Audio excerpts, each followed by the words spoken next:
Nobody's done with the 90s, Ron. The reason why we ain't done with the 90s is because trolls like this over here, that's right over here with the hoodie on, we ain't done with it because he's still talking about it. That's why we ain't done with it, and we'll never. I'm just reminding you guys that we are done with the 90s. We are not done with the 90s. I would happily never talk about the 90s again. There's no way you cannot talk about the 90s. There's no way you could do it. No way. Every time we do something every time they be like, oh, name the top 5 of each decade. Where does one want to start with?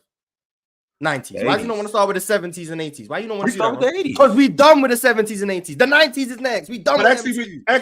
We're done with them too. Ron's already accepted that we're done with the 70s. He never lets us rank the top 5 from that era. Well, the reason why we're done. That's just the time thing, Mars. That's because we got me on time constraints. The time's up in the 90s. We done with them too. We're not. We done with the 90s. And the reason why we're not done with the 90s, because the best players that ever played in the 90s. The best players that ever played in the 80s. People who watch the 90s are still alive. Not for long, buddy. The best players that ever played in the 70s. The best players that ever played in the 60s. Yeah. So we're not done with the 90s. That's why they're still here.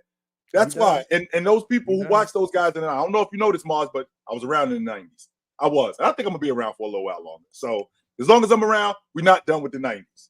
Yeah, we pretty much done with the 90s. Actually, we not. Nope, not as long as I'm around. The reason, how could you be done with something when the stuff that happens now, if the stuff before that wasn't around, this stuff can't happen. Like Westinghouse can't be done with Ben Franklin. They can't be. The light company can't be, because if no Ben Franklin, no Westinghouse. Sorry, you can't be done with the 90s. You can't be done with the 80s. You can't be done with the 70s, because guess what? No Doc, no Jordan. No Jordan, no Kobe Bryant. No Kobe Bryant, no LeBron James. All of these guys are derivatives of all of these other guys. No Chamberlain, no Jabbar. No Jabbar, no Shaq. No Shaq. All of these none of these guys exist without those guys. You can't be done with something when something came from that. So there's no way you could be done with the 90s. There's no way you could be done with the 80s. There's no way you could be done with the 70s, because all of these dudes came from that. No, we pretty much done. No, we're pretty much done. We've been done with George Mikan, right? I've been done. No, we're not done with George Mikan, because no George Mikan. I never heard us talk about George Mikan unless it's to clown the fact that he was just doing layups under the rim. Understand, Mars. Anybody knows me knows I'm a James guy. James is my favorite. James, I think he's the GOAT. But what I'm not going to do is I'm not going to let you guys sit around and talk about these other guys like they're less than. Like they just can't compete. No, they are not less than. And that they can't compete. That's just not true. They can't. Because one of the things that I'm watching how great James is. And again, James is the same guy who showed up in 2003, right after the 90s. James's game is a derivative of the 90s, being physical, getting downhill, and then he changed his game because the game changed. There's no reason. No, it got spread out. So sure, the game got spread out. In the process of the game getting spread out, James changed his game. And a lot of these guys changed their game. Why? Because this is the way the game was going. That doesn't mean that the guys who before them, like in the 90s, couldn't do that. So a guy like LeBron James, as awesome as he is, right? A guy like LeBron James, as awesome as he is, I can recognize, I think he's the GOAT. But I can also recognize when I watch this era and say to myself, yo, Dale Ellis would have lit this era up. The catch and shoot guy that he was, Dale Ellis would have lit this era up. There's no reason for me to think that Chris Mullin wouldn't have lit this era up. The long ball shooter that he is, and the space and the skill set that he had. There's no reason for me to think that he couldn't play and be successful in this era. None whatsoever. Give me Luke Kennard. He better. Give me Luke Kennard. Over Chris Mullin? Over him and Dale Ellis.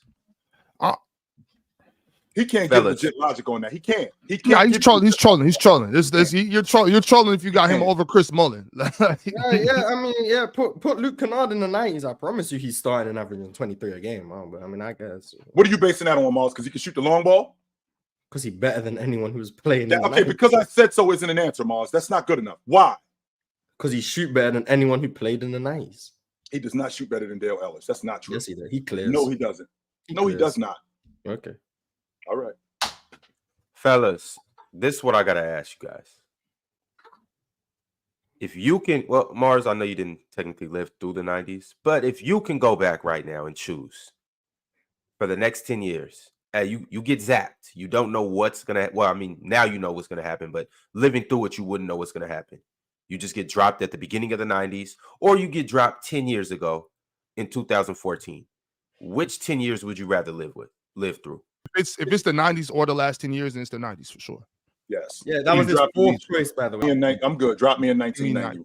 Give me the 90s. I'm good. Over this You could past drop year. me in 1990. I'm straight. I with that. like real basketball, Ron. I like real hoops. So But, give me the 90s. Oxen and Chill, though, you guys got to admit it's been a very entertaining and a hell of an era this last 10 years. Yes, it Not has. really. I don't have to admit that. Mm-hmm. Why not? I don't like that shit, bro. You've been Ron. You've been with me so many times when we're watching the game, and I get up and leave. I'm not watching this shit. I've left. I've walked out. I've walked out of NBA arenas. I'll buy a ticket and leave. I'm not watching bad basketball. I'm not watching dudes running around just throwing shit up. Like I can't watch. I can't watch you not play defense. I can't watch you pass up open layups and mid-range jump shots, kick it out for contested threes. That's terrible basketball. I can't watch it. So, Ox, you don't think it would have been no time in the 90s where you would have been like, man, I'm turning this shit off, or I'm leaving this game? Without a doubt, I can say that no matter what area you're in, there's going to be a game that you might watch, be like, man, this shit weak. But I've done that so many times in the past 6-7 years. I can't do it. The thing, why you dropping me in the 90s, Ron, is because the improvement of these guys over the course of time. So Scottie Pippen in 1994 is not the same Scottie Pippen in 1990. Michael Jordan is not the same Michael Jordan in 1996 that he was in 1990. Charles Barkley, David Robinson, Chris Mullin, Latrell Sprewell, John Starks, all of these guys, we watch the maturation of these guys, and we watch these guys improve. How much am I watching guys improve in this era as opposed to the long ball? The majority of the stuff that I'm watching these guys improve in is the long ball. That's it. I'm not watching these guys become better playmakers. I'm watching these guys shoot the long ball, primarily. How they come off screens to shoot the long ball. How do they read screens so they could get open to shoot the long ball? I'm not seeing these guys improve defensively. I'm not seeing these guys improve on the backboard. I'm not seeing these guys basketball IQ. I'm seeing these guys improve to shoot the long ball. That's one aspect of the game. I didn't see that when the 90s was coming on. During the 90s, I saw a lot of these guys improve their overall games because that's what it was about. It was about being a complete basketball player. I feel like I'm in an era with a lot of specialists. I feel like I'm in an era with a lot of guys who play primarily on one side of the ball and improving this one thing, as opposed to guys improving as players. Mars, can you let us know why you're choosing the 90s too? No. I'm not picking the 90s. I wouldn't even consider picking the 90s. It's not an option? No. Why would anyone want to go back and watch an expansion era of the NBA? Why would I want to go watch that? Why would I want to go watch 4 new teams get added? Just terrible basketball teams. Very top heavy. Teams are much worse than they were in the 80s. That's not my word. That's Dennis Rodman's words. That's Jerry Sloan's words. So if you're mad at my statement, be mad at them. They're the ones who said that in the 90s. Just a bad, weak brand of basketball. If anything, it's worse than the 80s. So no, I'm not taking the 90s. Based on what, Mars? What makes it a weak brand of basketball? Why is it weak? Well, expansion. That's one reason. So you got new teams in the league, okay? Yeah, so that means the overall product gets diluted because you got to get players on those teams. Right. Then you got just overall. They had to shorten the 3-point line because people couldn't shoot. That was that was a year and a half. So 3 seasons. It was a year and a half when MJ was there. See, the 90s is irrelevant when MJ's not there. So you just ignore the other year and a half when MJ wasn't there, and the 3-point line was even shorter. You just ignore that because no one cares when MJ's not there. So 23-9, 20 was it 22 and a half? Yeah, 22 and a half and 23-9. So a foot. I'm sorry. Yeah, so they shortened the 3-point line because people couldn't shoot. Right. Bad basketball. Then all this alleged defense they were playing, fraudulent.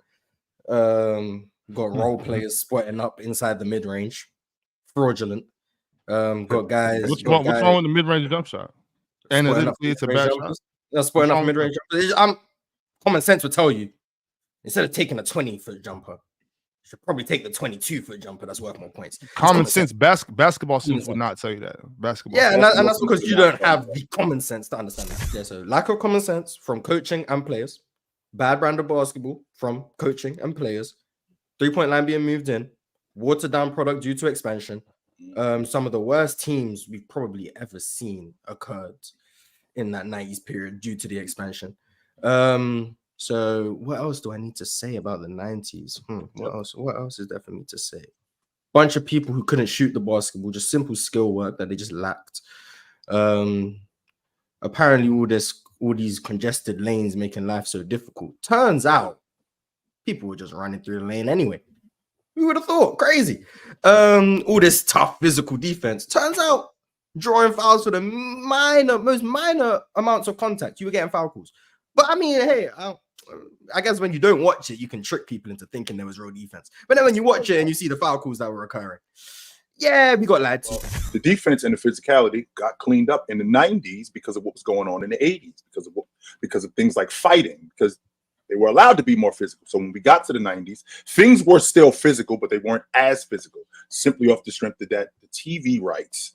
People wanted to see more scoring, and they wanted to see guys playing more. They don't want to see guys getting slammed, and the league was being built around Jordan, so they cleaned that stuff up a little bit more. Now, when you're talking about teams, when you're talking about bad basketball and teams, Miles, what if I told you that from 1988-89 to 1998-99, we only had one team that didn't win the NBA championship in back-to-back seasons. We had a 10-year stretch where we had a back-to-back champion every year. That tells me that we had a bunch of great teams. We had a bunch of great teams in the 90s. Add that to the fact that we had a bunch of great players in the 90s also. So when you're talking about this brand of basketball, when you're talking about guys like Otis Thorpe, when you're talking about role players like Horace Grant, when you're talking about role players like Dennis Rodman, you're talking about role players like Byron Russell, guys like that who were instrumental in their teams going deep into the playoffs and winning games. That's huge for that brand of basketball. Now, when you're talking about a league being watered down, well, I can combat that with teams that the NBA had a back-to-back champion, which solidified how great these teams were in the 90s, as opposed to we didn't have one team during that time that was 8-59. Like the Charlotte Hornets were. There was not one team in the league that was that bad. I just want to make sure that we're clear on that. There wasn't one team in the league that was that bad.